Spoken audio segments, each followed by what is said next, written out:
तो जाता कहां है ये पैसा? हम तो इनकम टैक्स में दे रहे हैं, हम तो सेंट्रल एक्साइज में दे रहे हैं, हम तो रोड टैक्स में दे रहे हैं, उसमें कोई कमी नहीं कर रहे हैं। सरकार हर साल बढ़ाती जा रही है, हम बढ़ा हुआ टैक्स भी दे रहे हैं। अप्रत्यक्ष कर, इनडायरेक्ट टैक्सेस इतने बढ़ाए हैं सरकार ने जो दुनिया के किसी देश में नहीं बढ़े होंगे। वो सब बढ़ा हुआ टैक्स का पैसा हम दे रहे हैं, कभी हमने कमी नहीं की। लेकिन वो पैसा जा कहां रहा है? विकास तो हो नहीं रहा है। आजादी के 62-63 साल के बाद भी 2.5 लाख गांव में पीने का पानी नहीं है। 21 करोड़ परिवार हैं इस देश के, गांव में रहते हैं, उनमें से सिर्फ 7 करोड़ परिवारों को पीने का पानी है। 14 करोड़ को तो पीने का पानी नहीं है। 3 लाख गांव में चलने की सड़क नहीं है। 2.5 से पौने 3 लाख गांव में बिजली नहीं है इस देश में। उद्योग नहीं है, व्यापार नहीं है, गांव उजड़ रहे हैं, लोग भागकर शहर में आ रहे हैं। और शहर में आकर क्या जीवन बिता रहे हैं? जो गांव में रहने वाले बेरोजगार लोग थे वो शहर में आकर नौकरी की तलाश में झुग्गी झोंपड़ियों में अपना जीवन बिता रहे हैं। हमारे बड़े बड़े शहरों में झुग्गी झोंपड़ियां बढ़ रही हैं। बंबई है, दिल्ली है, मद्रास है, कलकत्ता है, ऐसे सारे बड़े शहरों की 65% आबादी झुग्गी झोंपड़ी में रहती है। 65%। आधे से ज्यादा शहर हमारा फुटपाथों पर सोता है, झुग्गी झोंपड़ियों में सोता है।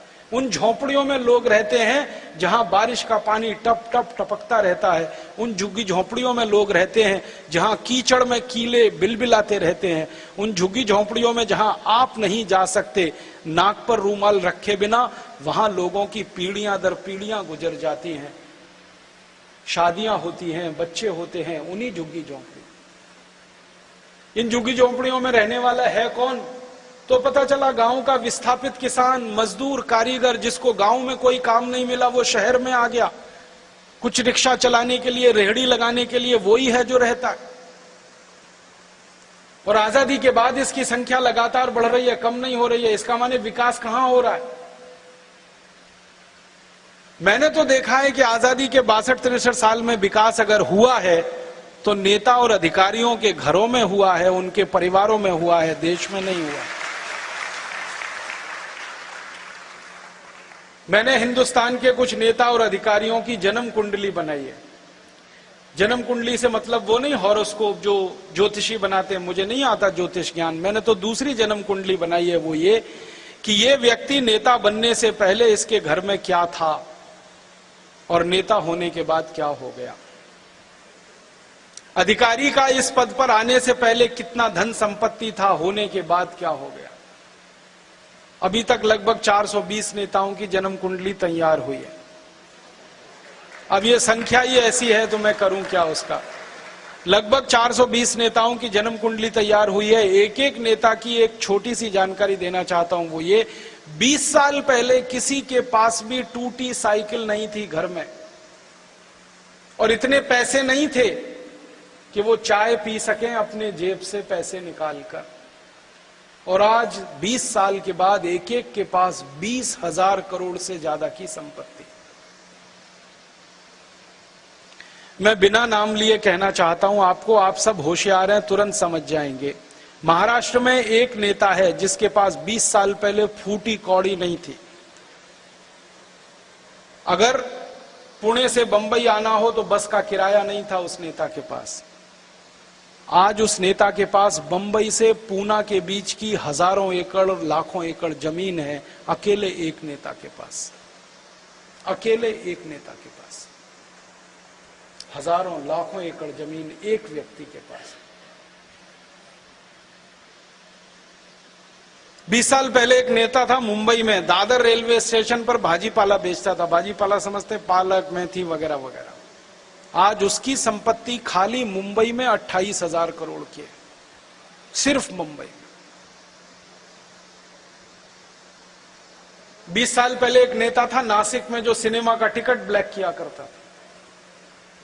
आज उसकी प्रॉपर्टी 22,000 करोड़ की है महाराष्ट्र।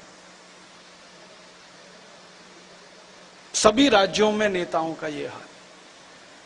मेरा जन्म उत्तर प्रदेश का है। वहां थोड़े दिन पहले एक अधिकारी पकड़ा गया, सीबीआई के चंगुल में आया, जो उत्तर प्रदेश सरकार का चीफ सेक्रेटरी रह चुका है, अखंड प्रताप सिंह। उसके घर में छापा पड़ा, 480 करोड़ रुपए की संपत्ति निकली। मैंने अखंड प्रताप सिंह का वो यूपी कैडर का आईएएस कैडर का अधिकारी रहा, तो कैडर की फर्स्ट पोस्टिंग से लास्ट पोस्टिंग तक की पूरी तनख्वाह जोड़ दी मैंने, वो 84 लाख रुपए बैठती है। उसके पास 480 करोड़ की संपत्ति कहां से आई? और 84 लाख की जो तनख्वाह बैठती है उसमें बीवी बच्चों का खर्चा, पढ़ने का, पढ़ाने का, रहने का कुछ तो हुआ होगा। अब उसकी संपत्ति 480 करोड़ कहां से बैठती? ऐसे अधिकारी और ऐसे नेता एक दो नहीं है, हजारों में है। और हमने अंदाजा लगाया है, हमारे देश में एक रिसर्च एंड एनालिसिस विंग करके संस्था है, एक सीबीआई नाम की संस्था है, एक एनफोर्समेंट डिपार्टमेंट है, इन सबके मिले जुले आंकड़ों से अंदाजा लगाया है लगभग 80,000 ऐसे नेता और अधिकारी हैं जिन्होंने लाखों करोड़ों रुपए लूटा है इस देश का, और लूटकर भारत में नहीं विदेशों में जमा कर रखा है, स्विस बैंकों में जमा कर रखा है।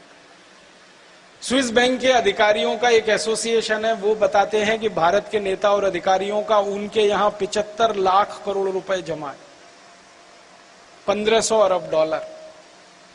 स्विस बैंक के अलावा दूसरे देश हैं दुनिया में जहां पर टैक्स हेवंस कहा जाता है, जहां इनकम टैक्स नहीं लगता, वहां 35 लाख करोड़ जमा है। कुल मिलाकर 110 लाख करोड़ रुपए लूट लिया इन नेता और अधिकारियों ने मिलकर पिछले 62-63 साल।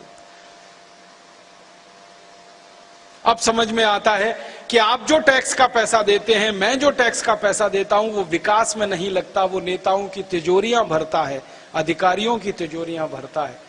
और नेता और अधिकारी इतने हरामी हैं कि किसी भी स्तर पर नीचे उतरकर आपके पैसे को लूट सकते हैं, इतने हरामी। आप तो मध्य प्रदेश के रहवासी हैं, नागरिक हैं। इस मध्य प्रदेश में बहुत दिन पहले एक दुर्घटना हुई थी, भोपाल में गैस कांड हुआ था, उसमें 17,000 लोग मर गए थे। सुप्रीम कोर्ट ने कंपनी के ऊपर मुकदमा करके कुछ पैसे वसूले थे, 1500 करोड़ रुपए, और बांटने का आदेश दिया था सभी नागरिकों को जिनके घर में मृत्यु हुई है।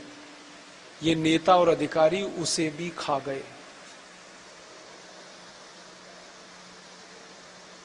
आप कल्पना कर सकते हो, हमारे देश के नेता और अधिकारी किसी का कफन बेच के भी खा सकते हैं, इतने निकृष्ट और नराधम किस्म के लोग हैं। पूरी दुनिया में इतने भ्रष्ट, इतने हरामी, इतने नराधम अधिकारी और नेता शायद ही किसी देश में मिलेंगे जो इस भारत देश में। दुनिया में समय समय पर सर्वे होते रहते हैं। अभी थोड़े दिन पहले एक सर्वेक्षण हुआ, पता किया गया कि दुनिया में 200 देश हैं, किस देश की नौकरशाही, किस देश के अधिकारी सबसे ज्यादा भ्रष्ट हैं और किस देश के नौकरशाह और अधिकारी सबसे ज्यादा ईमानदार हैं। वो सर्वे की रिपोर्ट कहती है कि दुनिया का बहुत छोटा सा देश है सिंगापुर, वहां के अधिकारी सबसे ज्यादा ईमानदार और कर्मठ हैं, और दुनिया का सबसे बड़ा देश है भारत, जहां के अधिकारी और सबसे ज्यादा बेईमान, सबसे ज्यादा निकम्मे। वो मैं नहीं कहता, अंतरराष्ट्रीय सर्वे की संस्था कहती है।